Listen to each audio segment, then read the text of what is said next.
ಗಾಯನ ನರ್ತನ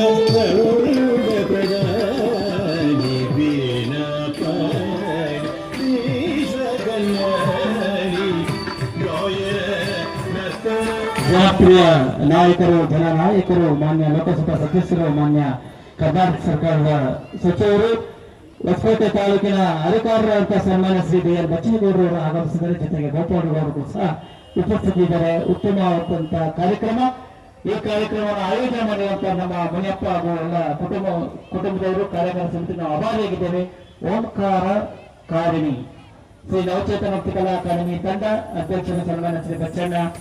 ಓಂಕಾರ ಮಾತ್ರ ಶತ್ರು ದಮನಿ ಓಂಕಾರ ಮಾತ್ರ ಶತ್ರು ದಮನಿ ಓಂಕಾರ ರೂಪಿಣಿ ರುದ್ರಾಣಿ ಓಂಕಾರ ರೂಪಿಣಿ ರುದ್ರಾಣಿ ತಚ್ಚುಂ ತದಿ ತಥಂ ತದಿ ಖಂಡ ಚುಂಡು ತದಿಂ ಖಂಡ ಚುಂಡು ತಿಮ್ಮಿ ತದುಂ ಚುಂಡು ತಿಮ್ಮಿ ತಗಿ ತಥಂ ತದಿ ತಿಂ ತದ ಚುಂ ಚುಂಡು ಲಂ ತಿಮ್ಮಿ ತಚುಂ ತಚ್ಚುಂ ತಚುಂ ತಂ ತಂ ತದ ತಿಂ ತಚುಂ ತದಿ ತಥಂ ತದಿ ತಿಂ ಚುಂಡು ತದಿಂ ಖಂಡ ಚುಂಡು ತಿಮ್ಮಿ ತದುಂ ಚುಂಡು ತಿಮ್ಮಿ ತಗಿ ತಥಂ ತದಿ ತಿಂ ತದ ಚುಂ ಚುಂಡು ಲಂ ತಿಮ್ಮಿ ತಚುಂ ತಚ್ಚುಂ ತಚುಂ ತದಿ ತಿಂ ತಿಂ ತಚುಂ ತದಿ ತದ ತಿಂ ತಚುಂ ತದಿ ತಥಂ ತಚುಂ ತದ ತದಿಂ ತಚುಂ ಚುಂಡು ತದುಂ ತಚುಂ ತಿಮ್ಮಿ ತದುಂ ಜಗಕ್ಕೆ ನಿಂದು ನವಿನ ಯುಗ ಯುಗದಿಂದ ಜಗಕ್ಕೆ ನಿನ್ನು ನವಿನ ಸೊಗವನಿ ಸೂಸುತೆ ನಗುದೆ ನಿಂದಿಗೆ ಸೊಗವನಿ ಸೂಸುತೆ ನಗುದೆ ನಿಂದಿಗೆ ಮುಗುದನಾಗಿ ನೋಡ್ಬನಿ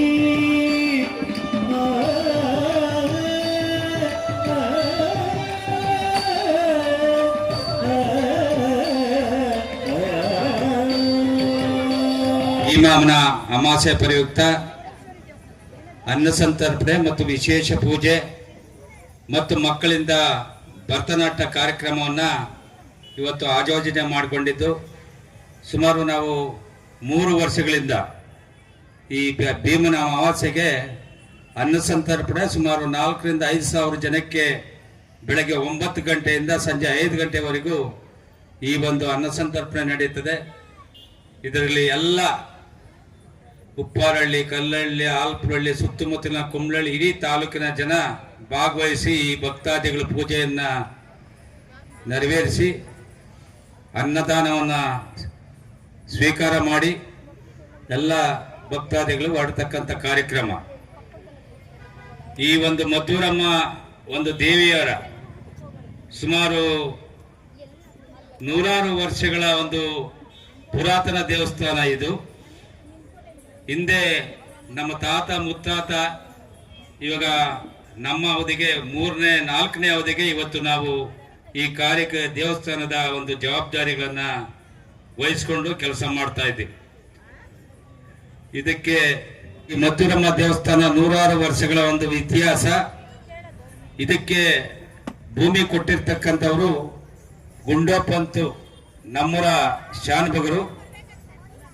ಅದ್ರ ಜೊತೆಯಲ್ಲಿ ಆಲ್ಪನಹಳ್ಳಿಯಲ್ಲಿ ಇರ್ತಕ್ಕಂಥ ಕಾಟೇರಮ್ಮ ದೇವಸ್ಥಾನದ ಪೂಜಾರಿಗಳು.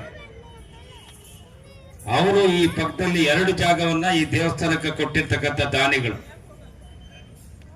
ಆಲ್ಪನಹಳ್ಳಿಯಲ್ಲಿ ಇಲ್ಲಿಂದ ಉಪ್ಪಾರಹಳ್ಳಿಯಿಂದ ಅಲ್ಲಿಗೆ ಹೋಗಿ ವಾಸ ಅವ್ರೆ.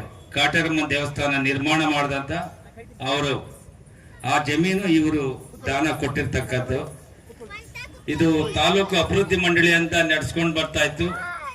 ಅಂದಿನ ಮೈಸೂರಿನ ಮಹಾರಾಜರಾದ ದಿವಾನರಾದಂಥ ಮಿರ್ಜಾ ಇಸ್ಮಾಯಿಲ್ ಅವರು ಇವತ್ತು ಈ ದೇವಸ್ಥಾನವನ್ನು ಉದ್ಘಾಟನೆ ಮಾಡಿ ಇದಕ್ಕೆ 3 ಊರು ಗ್ರಾಮಗಳ ಒಂದು ಧರ್ಮದರ್ಶಿಗಳನ್ನ ನೇಮಕ ಮಾಡಿ ಅವರ ಒಂದು ಜವಾಬ್ದಾರಿಯನ್ನು ಕೊಟ್ಟಿರ್ತಕ್ಕಂಥದ್ದು. ಈ ಜಾತ್ರೆ ನಮ್ಮ ತಾಲೂಕಿನಲ್ಲಿ ಅತಿ ವಿಜೃಂಭಣೆ ನಡೀತಾ ಇತ್ತು. ದನಗಳ ಜಾತ್ರೆ. ಇತ್ತೀಚೆಗೆ ದನಗಳು ರಾಸುಗಳಿಲ್ಲ, ಬರೀ ಹಾಲು ಕೊಡುವಂಥ ಹಸುಗಳು. ಅದರಿಂದ ನಾವು ಈ ಜಾತ್ರೆ ಬಿಡಬಾರ್ದು ಅಂತೇಳಿ ಪ್ರತಿ ವರ್ಷ 3 ಗ್ರಾಮಸ್ಥರು ಕಲ್ಲಳ್ಳಿ, ಆಲ್ಪನಹಳ್ಳಿ, ಉಪ್ಪಾರಹಳ್ಳಿ, ನಮ್ಮ ಪಂಚಾಯತಿ ಕುಂಬ್ಳಳ್ಳಿ ಗ್ರಾಮ ಪಂಚಾಯತಿ ಎಲ್ಲ ಒಟ್ಟಿಗೆ ಸೇರಿ ವರ್ಷಕ್ಕೆ ಒಂದು 3-4 ಕಾರ್ಯಕ್ರಮಗಳನ್ನು ನಡೆಸಿ ಡಿಸೆಂಬರ್ ತಿಂಗಳಲ್ಲಿ ಸುಮಾರು 8 ದಿನ ಜಾತ್ರಾ ಮಹೋತ್ಸವವನ್ನು ನಡೆಸಿ ಈ ಕಾರ್ಯಕ್ರಮ ನಡೆಸ್ಕೊಂಡು ಹೋಗ್ತಾ ಇರ್ತದ್ದು. ಈ ಕಾರ್ಯಕ್ರಮಕ್ಕೆ ಇವತ್ತು ನಮ್ಮ ಲೋಕಸಭಾ ಸದಸ್ಯರು ಅವರು ರಾಜ್ಯದಲ್ಲಿ ಮಂತ್ರಿ ಆದಾಗ ಈ ದೇವಸ್ಥಾನ ಶಿಥಿಲ ಆಗಿತ್ತು. ಅವತ್ತು ಜೀರ್ಣೋದ್ಧಾರ ಮಾಡಿದ್ವಿ 2004-05 ಇಸ್ವಿನಲ್ಲಿ ಜೀರ್ಣೋದ್ಧಾರ ಮಾಡಿ ಇವತ್ತು ಈ ದೇವಸ್ಥಾನಕ್ಕೆ ಇಲ್ಲಿರ್ತಕ್ಕಂಥ ಒಂದು 1.25 ಎಕರೆ ಜಾಗ, ಅಲ್ಲಿ ಒಂದು 15 ಗುಂಟೆ ಜಾಗ, ಅಲ್ಲಿ ಕಮಿಟಿ ಮೈದಾನ ಅಂತೇಳಿ ಅಲ್ಲಿ 20 ಗುಂಟೆ, ಸುಮಾರು 1.5 ಎಕರೆ ಜಮೀನು ಈ ದೇವಸ್ಥಾನಕ್ಕೆ, ಎಲ್ಲ ಗ್ರಾಮ ಠಾಣ ಜಮೀನು, ಎಲ್ಲ ಜಮೀನು ಇವತ್ತು ಈ ಸತ್ತಾಗಿ ದೇವಸ್ಥಾನದ ವಸ್ತೆಲ್ಲ ಐತೆ. ಸುಮಾರು 5-6-7 ಕೋಟಿ ಜಮೀನು ಈ ದೇವಸ್ಥಾನದಲ್ಲಿ ವಸ್ತೆಲ್ಲ ಐತೆ. ಇದಕ್ಕೆ ಒಂದು ಸಮಿತಿ ರಚನೆ ಮಾಡಿಕೊಂಡು ನಾವು ಎಲ್ಲ ಕಾರ್ಯಕ್ರಮ ಮಾಡ್ಕೊಂಡು ಹೋಗ್ತಾ ಇದ್ದೀರಿ. ಅದೇ ರೀತಿ ಇವತ್ತು ನಮ್ಮ ಕಾರ್ಯಕ್ರಮಕ್ಕೆ ಬಂದಿರತಕ್ಕಂಥ ನಮ್ಮ ಕರ್ನಾಟಕ ರಾಜ್ಯದ ಮಾಜಿ ಲೋಕಸಭಾ ಸದಸ್ಯರಾದಂಥ BN ಬಚ್ಚೇಗೌಡರಿಗೆ ತಮ್ಮೆಲ್ಲರ ಪರವಾಗಿ ನಾನು ಸ್ವಾಗತವನ್ನು ಕೋರ್ತಾ ಇದ್ದೀನಿ. ಇವತ್ತು ಉಪ್ಪಾರಹಳ್ಳಿಯಲ್ಲಿ ವಿಶೇಷವಾಗಿ ಪ್ರತಿ ವರ್ಷ ಆಚರಣೆ ಮಾಡುವಂಥ ಕಾರ್ಯಕ್ರಮ ಮದ್ದೂರಮ್ಮ ದೇವಿ, ಪಕ್ಕದಲ್ಲೇ ಇರ್ತಕ್ಕಂಥ ಚೌಡೇಶ್ವರಿ ದೇವಿ, ಇನ್ನು ಸ್ವಲ್ಪ ಮುಂದಕ್ಕೆ ಹೋದರೆ ಕಾಟೇರಮ್ಮ, ಇವೆಲ್ಲವನ್ನ ಇವತ್ತು ಚೌಡೇಶ್ವರಿ ದೇವಿ ವಿಶೇಷ ಪೂಜಾ ಕಾರ್ಯಕ್ರಮ ಅಂತೇಳಿ ನಮ್ಮ ಮುನಿಯಪ್ಪನವರು ಭಾಳ ಅಭಿಮಾನಿ. ಇಲ್ಲಿ ಈ ರೀತಿ ಎಲ್ಲ ಅಭಿವೃದ್ಧಿ ಮಾಡಬೇಕು ಅನ್ನೋದು ಆತನ ಮನಸ್ಸಿನಲ್ಲಿರುವಂಥದ್ದು. ಅದೇ ರೀತಿ ಜನ ಅಭಿಮಾನಿಗಳು, ಧರ್ಮದರ್ಶಿಗಳು, ದಾನಿಗಳು ಎಲ್ಲರೂ ಇಲ್ಲಿ ತಾವು ಸೇರಿದ್ದೀರಿ. ಇವತ್ತು ಅನ್ನ ಸಂತರ್ಪಣೆ ಮಾಡ್ತಾ ಇರ್ತಕ್ಕಂಥದ್ದು ಒಂದು ವಿಶೇಷ ಕಾರ್ಯಕ್ರಮ. ಭೀಮನ ಅಮಾವಾಸ್ಯೆ ಅಂತ ಹೇಳಿದ್ರು ಅವರೇ ಮಾತನಾಡುವಾಗ ಮಾನ್ಯ ಮುನಿಯಪ್ಪನವರು. ಭೀಮನ ಅಮಾವಾಸ್ಯೆ ಪ್ರಯುಕ್ತ ಈ ಕಾರ್ಯಕ್ರಮವನ್ನು ಆಯೋಜನೆ ಮಾಡಿರ್ತಕ್ಕಂಥದ್ದು. ತಾವೆಲ್ಲ ಭಾಗವಹಿಸಿದ್ದೀರಿ. ಬೆಳಗ್ಗೆಯಿಂದ ನಡೀತಾ ಇದೆ. ಅನ್ನ ಸಂತರ್ಪಣೆ ಬಹಳ ಮುಖ್ಯ. ಪೂಜೆ ಆದಮೇಲೆ ಹೋಗಿ ಊಟ ಮಾಡ್ಕೊಂಡು ಪ್ರೀತಿಯಿಂದ ಸಂತೋಷದಿಂದ ಮನೆಗೆ ಹೋಗುವಂಥ ಕಾರ್ಯಕ್ರಮ ಇದೆ. ಇವತ್ತು ಇಷ್ಟುವರೆಗೂ ನಾನು ದೇವರ ದರ್ಶನ ಮಾಡಿ ಮದ್ದೂರಮ್ಮನ್ನ, ಅದರ ಪಕ್ಕದಲ್ಲೇ ಇದ್ದಂಥ ಚೌಡೇಶ್ವರಿ ದೇವಿ, ಜೊತೆಗೆ ನಾನು ಹಿಂಭಾಗದಲ್ಲಿ ಊಟದ ವ್ಯವಸ್ಥೆಯನ್ನು ಮಾಡಿದ್ದಾರೆ ಭಕ್ತಾದಿಗಳಿಗೆ. ನಮ್ಮ ತಾಯಂದ್ರು ಬಹಳ ಜನ ಬಂದಿದ್ದೀರಿ, ತಾವು ಎಲ್ಲ ಕಡೆಯಿಂದ ಬಂದಿದ್ದೀರಿ. ಎಲ್ಲಿ ನೋಡಿದ್ರು ಮಹಿಳೆಯರೇ. ಇವತ್ತು ಅಲ್ಲಿ ಕಾಟೇರಮ್ಮನು, ಕಂಬಳೇಪುರ ಕಾಟೇರಮ್ಮನು, ಎಲ್ಲಿ ನೋಡಿದ್ರು ನೀವೇನೇ ದೇವಿಗಳು ಕಾಣಿಸ್ತಾ ಇದ್ದೀರಿ. ಅಲ್ಲಿ ಹೊಸಕೋಟೆ ಹತ್ರ ವಿಪರೀತ ಹೆಣ್ಣು ಮಕ್ಕಳು ಅಲ್ಲಿಂದ ಹೋಗಕ್ಕೆ ಈ ಬಸ್ಸುಗಳಲ್ಲಿ ಫುಲ್ಲಾಗಿ ಕಾಟೇರಮ್ಮ ಅಂತಾನೆ ಬರೆಸಿ ನನ್ನ ಮಗ ಶರತ್ತು ಶಾಸಕರು ವಿಶೇಷವಾಗಿ ಅಲ್ಲಿಗೆ ಬಸ್ ಹಾಕಿ ಆಟೋ ರಿಕ್ಷಾಗಳಲ್ಲಿ ಭಾರಿ ದುಡ್ಡು ತಗೊಂತಾರೆ, ನಮಗೆ ಬಸ್ ಬೇಕು ಅಂತೇಳಿ ಕೇಳಿ ಅದೇ ರೀತಿ ಇಲ್ಲಿಗೆ BTS ಬಸ್ಸು ಮತ್ತು ಅಲ್ಲಿ ನಮ್ಮ ಕಂಬಳೀಪುರಕ್ಕೆ BTS ಬಸ್ಸು.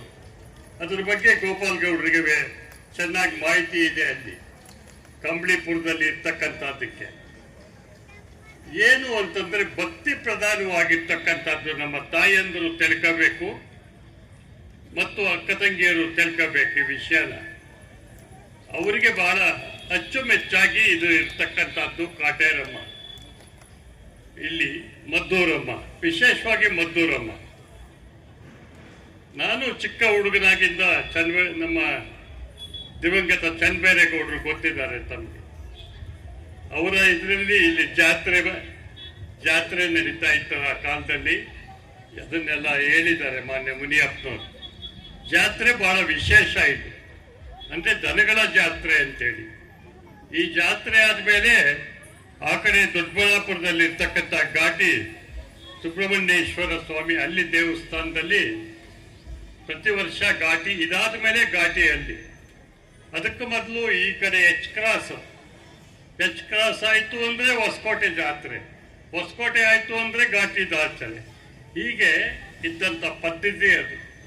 ನಾವೆಲ್ಲ ಚಿಕ್ಕ ಹುಡುಗರಾಗಿ ಬಂದು ಆ ಬತ್ತಾಸು, ಮೈಸೂರು ಪಾಕು ಅದು ಯಾತ್ರ ಕೊಡ್ತಾ ಇದ್ರು ಅಂಗಡಿಗಳಲ್ಲಿ, ನಾವು ತಿಂದು ಹೋಗ್ತಾ ಇದ್ವು.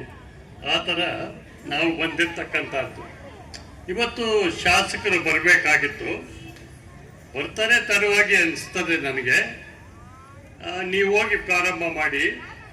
ಸ್ವಲ್ಪ ಅನ್ಯ ಕಾರ್ಯ ನಿಮಿತ್ತ ಅಂದರೆ ಬೇರೆ ಕಾರ್ಯಕ್ರಮಗಳೇನೋ ಬೆಂಗಳೂರಲ್ಲಿ ಇರೋವಂಥದ್ದು, ಅದರಲ್ಲಿ ಭಾಗವಹಿಸಿ ನಾನು ಬರ್ತೀನಿ ಅಂತ ಹೇಳಿದ್ದಾರೆ. ಅದು ಎಷ್ಟೊತ್ತಿಗೆ ಬರ್ತಾರೋ ಗೊತ್ತಿಲ್ಲ, ದಯಮಾಡಿ. ಆದ್ದರಿಂದ ನಾನು ಇದನ್ನು ಸ್ವಲ್ಪ ಮಾತಾಡಿದ್ದೀನಿ. ಇಲ್ಲಿ ಮುನಿಯಪ್ಪನವ್ರು ಕೂತಿದ್ದಾರೆ, ಹೇಳಿದ್ದೀನಿ ನಾನು. ಭಾಳ ಹಿಂದಿನಿಂದ ಭಾಳ ಶ್ರದ್ಧೆಯಿಂದ ಈ ಉಪ್ಪಾರಳ್ಳಿ ಜಾತ್ರೆ ಮತ್ತು ಮದ್ದೂರಮ್ಮ ಜಾತ್ರೆ ಅಥವಾ ಮದ್ದೂರಮ್ಮನ ಪಕ್ಕದಲ್ಲಿರ್ತಕ್ಕಂಥ ಚೌಡೇಶ್ವರಿ, ಇದೆಲ್ಲ ಭಾಳ ಪ್ರಸಿದ್ಧವಾದ ತಾಯಂದಿರು ಇವರು. ಈ ತಾಯಂದಿರ ಪೂಜೆಯನ್ನು ಮಾಡುವಂಥದ್ದು ಭಾಳ ಪ್ರಧಾನವಾಗಿರ್ತಕ್ಕಂಥದ್ದು.